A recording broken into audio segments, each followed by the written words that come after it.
दोस्तों आज की इस वीडियो में हम ऑटोमेशन एक्सेल में कैसे क्रिएट करते हैं। अगर आप एमआईएस एग्जीक्यूटिव के लिए काम कर रहे हैं या जाने वाले हैं तो आप अपने काम को ऑटोमेशन में डाल के विदाउट वीवीए कैसे अपना ढेर सारा टाइम सेव कर सकते हैं और किसी को भी इम्प्रेस भी कर सकते हैं कि आखिर ये बंदे ने कैसे ऑटोमेशन में डाला विदाउट वीवीए, राइट। तो वो चीज़ें हम डेप्थ में सीखने वाले हैं। तो उससे पहले अगर चलिए तो आइए वीडियो की ओर चलते हैं। उससे पहले चैनल पर नए हैं तो चैनल को सब्सक्राइब करके बेल आइकन जरूर प्रेस कर लेना, क्योंकि यहाँ सारी चीज़ें आपको डेप्थ में सिखाई जाती है। Basic Excel, advance Excel, Power BI, macro, VBA सब कुछ डेप्थ में सिखाते हैं। तो जैसा कि आप देख रहे हैं यहाँ पे क्या है, मेरे पास जैन मंथ का डेटा एम्प्लॉय का, right. Month on month sales data आता है, जैन से लेकर दिसंबर तक आपका हो सकता है, कोई दिक्कत नहीं। जैन का डेटा है, डेट है, एम्प्लॉय का नेम है, प्रोडक्ट है, क्वांटिटी है, क्या सेल टाइप है। इसी तरह फेब मंथ का है, मार्च का, अप्रैल का है, मई का है, राइट। अब मान लीजिए मुझे किसी एक पार्टिकुलर मंथ में देखना है एम्प्लॉय वाइज क्या सेल किया, किस मंथ में कितना सेल किया। या तो आप क्या करेंगे, हर का पाइवट जनरेट करें, या तो आप क्या करेंगे, इसके लिए पूरा डेटा को कंसोलिडेट करके वहां पाइवट समरी क्रिएट करेंगे, राइट। तो हमने क्या किया, ध्यान से देखिए, यहाँ पे सेलेक्ट मंथ है, मैं जो भी मंथ सेलेक्ट करता हूँ, जैन, आप देखो जैन का नीरज का कंसोलिडेट होके आ रहा है, देखो कितना है नीरज का जैन में 1589। आइए फिल्टर करके देख भी लेते हैं। नीरज, यहाँ मैंने नीरज सेलेक्ट किया। इस तरह आपके जितने एम्प्लॉय होंगे सारे कंसोलिडेट होके आएंगे। सिलेक्शन किया, ये देखो 1589 यहाँ पे दिख रहा है कर्सर मेरा, 1589 यहाँ पे आपको दिख रहा है, राइट। तो यानी हमारा आंसर परफेक्ट आ रहा है, राइट आ रहा है, कंसोलिडेशन होके आ रहा है डेटा। इसी तरह अगर मैं आने फेब सेलेक्ट किया, मार्च किया, तो मार्च में देखो एम्प्लॉय ज़्यादा है तो ज़्यादा एम्प्लॉय आ रहे हैं। कैसे किया सर, विदाउट ऑटोमेशन, विदाउट वीवीए कैसे चीज़ें आ रही है, ग्राफ भी जनरेट होके आ रहा है। आप देखो सबसे ज़्यादा इससे ईजिली पता चल जा रहा है, वैल्यू फिगर देखने की ज़रूरत भी नहीं है, डायरेक्ट पता चल जाएगा सबसे ज़्यादा ये सेल किया, सबसे कम, अरे ये सबसे कम सेल किया है तो इसकी क्लास लेंगे, राइट। तो बॉस भी इंप्रेस हो जाएगा, काफ़ी अच्छा। इसके ऊपर आप ग्राफ भी बना सकते हो, इस ग्राफ भी ऐड कर सकते हो, राइट। तो चलिए जानते हैं कैसे ये चीज़ें होती हैं, राइट। तो सबसे पहले मैं इसको डिलीट कर देता हूँ और यहाँ पे आपको ड्रॉप डाउन कैसे बनाना है। तो सेलेक्ट मंथ ये आपने टाइप कर लिया, मार्च, डेटा टाइप पे जाएंगे, वैलिडेशन पे जाएंगे, डेटा वैलिडेशन, यहाँ लिस्ट ले लेंगे। अब यहाँ देखो मैंने क्या किया, जैन फेब, जैसे जो भी शीट का नेम है, जो भी आपका सीट का नेम है वही नेम यहाँ पे टाइप करना है। जैन, जितने सारे सीट है देखो, Jan, Feb, March, April and May, ये मैंने टाइप कर लिया। ओके, तो ये मेरा ड्रॉप डाउन बन गया कि नहीं। या आप यहाँ पे टाइप करके लिस्ट सिलेक्शन रेंज भी कर सकते हैं ड्रॉप डाउन बनाने का। इतना काम हो गया। अब डेटा लाना है। तो सबसे पहला हमारा चैलेंज क्या है, अगर मैं कोई भी सिलेक्शन करूँ, यहाँ जैन सेलेक्ट करूँ, फेब, मार्च, तो सबसे पहला अगर मुझे कंसोलिडेशन करना है तो उसके यूनिक एम्प्लॉय के नेम आने चाहिए, राइट, डुप्लीकेट नहीं, यूनिक। तो यूनिक सबसे बड़ा चैलेंज क्या है, यूनिक एम्प्लॉय का नेम पहले हम लेकर आएंगे। अगर मान लो एक बार आपने जाके यहाँ से यूनिक लेकर आया तो हो सकता है फेब में ज़्यादा एम्प्लॉय हो, मार्च में ज़्यादा एम्प्लॉय हो, राइट। अब आपका दूसरा डेटा भी हो सकता है, लेकिन यही मैथड होगा उसको भी करने का। आपके कॉन्सेप्ट क्लियर है तो आप कोई भी चीज़ें क्रिएट कर सकते हो, राइट। तो सबसे पहले हम यहाँ पे इक्वल टू फॉर्मूला लिखेंगे, ध्यान से समझना। सबसे पहले हम क्या करते हैं, पूरे एम्प्लॉय का नेम लेकर आ जाते हैं। जो भी हम सिलेक्शन करें यहाँ मंथ, तो उस सीट से उस पूरे एम्प्लॉय को नेम यहाँ उठाकर ले आए। तो इनडायरेक्ट, ध्यान से समझना, क्या रेफरेंस टेक्स्ट में इसको लिया एंड डबल कोट में एक्सक्लेमेशन मार्क लगाया, फिर से एंड, अभी समझा देंगे, फिर से एंड किया। अब यहाँ पे हमारा तो ये तो शीट हो गया।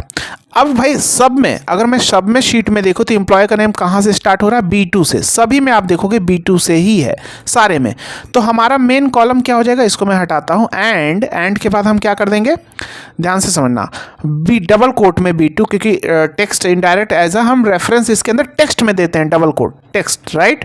B2 कॉलन कर लेते हैं और फिर से एंड। अब B2 से कहाँ तक देना है भैया, अब डेटा कहाँ तक है, लास्ट। अगर मैं यहाँ पे चेक करूँ तो B2 से लास्ट रो हमारा कहाँ है, B266 हो सकता है फाइव में ज़्यादा हो रेंज, तो B266 अगर दे दूंगा तो रेंज तो फिक्स हो जाएगा ना।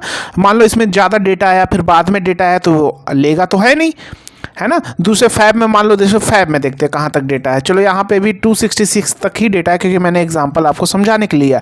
डेटा ज़्यादा रो भी हो सकता है, तो ये ऑटोमेटिक ये सिलेक्शन कर ले, B266, या अगर B570 है तो B570 आए।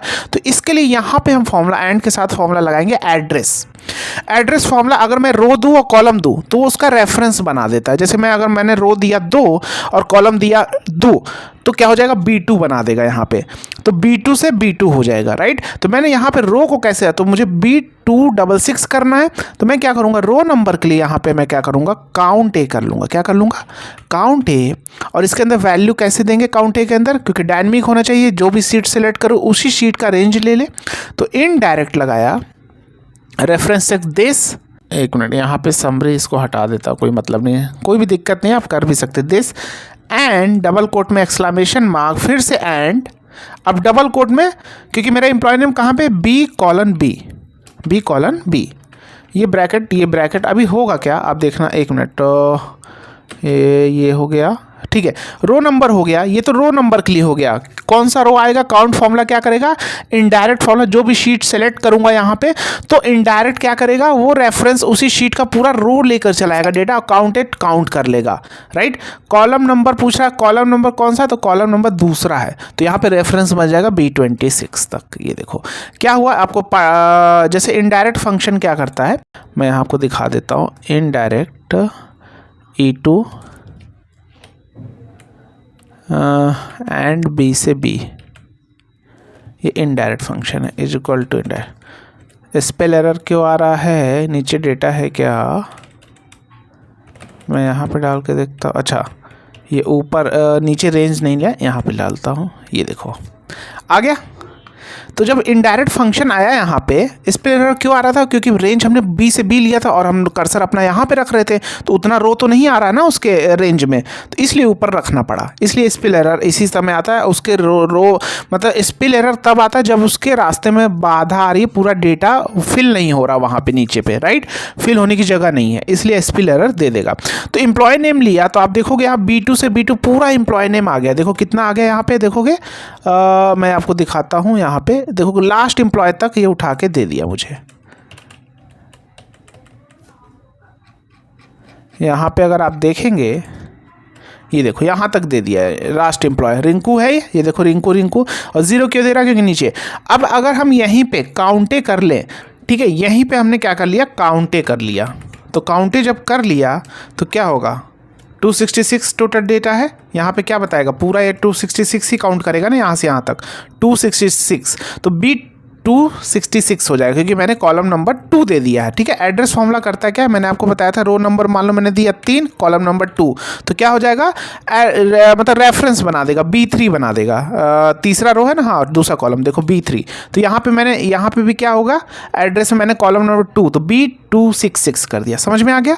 तो ये जैसे जैसे सेलेक्ट करूँगा फैब, तो फैब का नेम आएगा, आ रहा है। अब जब ये आ गया तो यहाँ पे अब हम एक काम कर सकते हैं, यूनिक लगा सकते हैं, यूनिक दिस आ गया, यूनिक नेम, ये डायनेमिक हो गया। अब वैल्यू लेकर आनी, ये चैलेंज है, तो एक काम करते हैं, इसी फॉर्मूले को कॉपी कर लो यहाँ से यहाँ तक, एक ब्रैकेट यहाँ तक ब्रैकेट, क्योंकि इनडायरेक्ट का यहाँ तक है, राइट, कॉपी कर लिया। कॉपी करने के बाद सम इफ फॉर्मूला लिया, सम रेंज, तो सम रेंज अगर देखेंगे तो इसमें कौन सा कॉलम है, डी कॉलम है, डी कॉलम है यानी चौथा कॉलम है ना, यहाँ पे डी हमारा चौथा कॉलम है। तो इसी में क्या करूँगा, is equal to sum ifs, sum range में इसी फॉर्मूले जो कॉपी किया था पेस्ट कर लिया इसी फॉर्मूले को, क्योंकि इसमें भी वही चीज़ देगा, इनडायरेक्ट क्या करेगा, पूरा रेंज उठा के दे देगा। E2 से E2 करूँगा तो पूरा रेंज नेम जैसे यहाँ पे दे रहा था वैसे ही, लेकिन यहाँ पे मुझे नेम नहीं चाहिए, क्योंकि सम इफ के अंदर सम रेंज चाहिए। तो यहाँ पे हम B2 की जगह D2 कर लेंगे, क्योंकि D2 से स्टार्ट है मेरा, और यहाँ पे हम क्या करेंगे, यहाँ पे D से D कर लेंगे, पूरा कर लेंगे, और कॉलम नंबर यहाँ पे डाल देंगे 4, तो चौथा कॉलम नंबर हो जाएगा।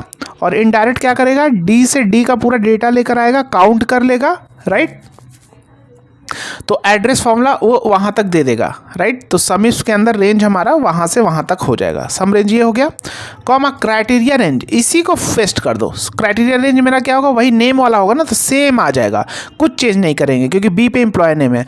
और कॉमा क्राइटेरिया क्या हो जाएगा, ये एम्प्लॉय नेम हो जाएगा, सिंपल, ये देखो आ गया। अगर मैं जैन करता हूँ तो इतना ही आ रहा था ना, 1589 नीरज का, चेक कराया था आपको। तो जब ये बन गया और देख लेते हैं मार्च करके, देख रहे हैं कैसे ऑटोमेशन। अब सर आपके मन में दिमाग होगा क्या सर अगर मैं यहीं पे फॉर्मूला बना दूं कि एक बार क्लिक करूं ये दोनों आ जाए, हो सकता है, वी स्टैक लगा के कर सकते हैं, है ना। देखो अगर आप एक्सेल अच्छे से सीखते हो ना, प्रॉपर वे में सीखते हो ना, तो डेटा के साथ आप खुद ही प्ले कर सकते हो, खेल सकते हो, अपने से नई नई चीज़ें जनरेट कर सकते हो और ऑफिस में आपका इंक्रीमेंट 100% होगा अगर आप नई नई चीज़ें क्रिएट करोगे। जब मैनेजमेंट को प्रेजेंट करोगे या ऊपर हाई अथॉरिटी लेवल के लोग देखेंगे, बोलेंगे बंदा टैलेंटेड है, नॉलेज है, इसको और भी ग्रोथ होना चाहिए, इंक्रीमेंट भी लगेगा, नई नई चीज़ें क्रिएट करोगे, ऑटोमेशन, क्योंकि आपको सारी चीज़ डेप्थ में आती है, आप जल्दी जल्दी काम करोगे, राइट। तो सीखोगे तो जल्दी जल्दी कर सकते हो, राइट। अगर आप अपने नॉलेज को बूस्ट करना चाहते हैं, सीखना चाहते हैं, आप चाहते हैं कोई सपोर्ट करे, समझाए, कोई भी डाउट आए तो हमें इंस्टेंट रिप्लाई मिले, ऐसे एक प्लेटफॉर्म मुझे मिल जाए, तो आप हमारे कोर्स को ज्वाइन कर सकते हैं। ऐप का लिंक डिस्क्रिप्शन और बायो में दिया गया है, और या तो आप lmecs.courses.store गूगल क्रोम पे टाइप करेंगे, यहाँ आपको हमारे ढेर सारे कोर्स मिलने वाले हैं, राइट। यहाँ आपको हमारे ढेर सारे कोर्स मिलने वाले हैं, जिसमें सभी सारे कोर्स लाइफ टाइम एक्सेस हैं विथ लाइफ टाइम सपोर्ट, जहाँ आप अपने कोर्स के डाउट भी या पर्सनल डाउट भी पूछ सकेंगे, राइट। कम्युनिटी का सपोर्ट है, चैट का सपोर्ट है, कॉल का सपोर्ट है, हर लेक्चर के साथ प्रैक्टिस शीट असाइनमेंट है। कोर्स काफ़ी डेप्थ में सिखाया गया है, basic to advance Excel with array mastery. Array mastery आपकी हेल्प करता है क्या करने में, अपने नई नई चीज़ें जनरेट करने में, कॉन्सेप्ट समझने में, बड़े बड़े फॉर्मूले समझ में आने लगेंगे, और आप कोई भी अपने से नई नई चीज़ें जनरेट करने लगेंगे, कोई भी इंटरव्यू क्रैक कर सकेंगे, क्योंकि आप कह रहे हैं कि कॉन्सेप्ट क्लियर हो चुके हैं। अब आप उस लेवल पे हैं कि फॉर्मूला जनरेट कर सकते हैं मल्टीपल, चाहे जितना फॉर्मूला बड़ा होता जाए कोई दिक्कत नहीं आएगी, राइट। उस लेवल पे डिज़ाइन है, इसलिए हमारी कोर ऐप की रेटिंग आप देखोगे 4.9 आउट ऑफ 5 है, राइट। लोग काफ़ी पसंद कर रहे हैं इस कोर्स को, प्रोफेशनल भी इस कोर्स को लिया है जो ऑलरेडी एक्सेल सीख चुके हैं, और क्योंकि यहाँ जो हम सर्विस प्रोवाइड करते हैं पूरे वर्ल्ड में कोई इस टाइप की सर्विस नहीं दे रहा है। इस तरह पावर BI का कोर्स है, डेटा एनालिसिस का कोर्स है, डेटा एनालिसिस का कोर्स है, VBA का कोर्स है, उसके बाद आपको यहाँ पे पावर क्वेरी का कोर्स है, MS एग्जीक्यूटिव के भी कोर्स मिलने वाले हैं, जहाँ रियल टाइम क्वेश्चन दिए गए विद वीडियो सोल्यूशन के साथ, राइट। सारे कोर्स लाइफ टाइम एक्सेस है, कोर्स को आप लैपटॉप ऐप दोनों जगह एक्सेस कर पाओगे। आइए अपने वीडियो की ओर चलते हैं। तो यहाँ इतना काम हो गया। अब ग्राफ की बात, तो सिंपल दिस, इसको ये कर लिया, और इसको एक काम करना, जब भी आप ये चीज़ें करोगे, कंडीशन फॉर्मेटिंग जो हम करने जा रहे हैं, तो जो सबसे ज़्यादा डेटा है उसको सेलेक्ट कर लेना, ठीक है, उसी के बेस पे करेंगे। क्यों कर रहे हैं अभी समझा देंगे उसी। अब इसको अब इसको सिलेक्शन करेंगे, कंडीशन फॉर्मेटिंग में जाएँ, डेटा बार्स में सॉलिड फिल कर लेते, जो सा कलर आप रखना चाहते हो कर सकते हो, राइट। सॉलिड फिल कर लिया, या आप इसमें 3 कलर ग्रेडिंग स्केल करना चाहते हो तो वो भी कर सकते हो, राइट। यहाँ पे 3 कलर ग्रेडिंग स्केल भी है ना, ये इस टाइप से भी ये कलर स्केल, लेकिन ये फिर हटाना होगा। तो चलो मैं डेटा बार्स ही रखता हूँ, डेटा बार्स कर लिया, लेकिन मुझे वैल्यू नहीं रखनी क्योंकि वैल्यू यहाँ पे आ रही है। तो यहाँ पे क्लिक करना तभी आएगा, मैनेज रूल्स पे जाना, तो क्योंकि जो कंडीशनल फॉर्मेटिंग हम लगाते हैं यहाँ पे आ जाता है, एडिट करना, और यहाँ पे शो ओनली बार करके ओके कर दो, हो गया। अब देखो यहाँ पे, तो मैंने सबसे ज़्यादा वाला क्यों लिया, क्योंकि अगर मैं जैन करूँगा, अगर मैं यहीं तक रेंज सेलेक्ट करता तो नीचे तक अप्लाई नहीं होता, दूसरा मंथ सेलेक्ट करता, तो सबसे लास्ट वाला सेलेक्ट कर लो जो सबसे ज़्यादा रोज डेटा है, राइट। ये प्रॉपर काम कर रहा है, तो जनरेट भी हो गया। अब आप इसके ऊपर ग्राफ भी जनरेट करना चाहते हैं तो कर सकते हैं, ठीक है। तो उम्मीद है आपको चीज़ें डेप्थ में समझा दी हैं, राइट। अपने नॉलेज को बूस्ट करना चाहते हैं तो कोर्स को ज्वाइन कर लेना। मिलते हैं नेक्स्ट वीडियो में। जय हिंद।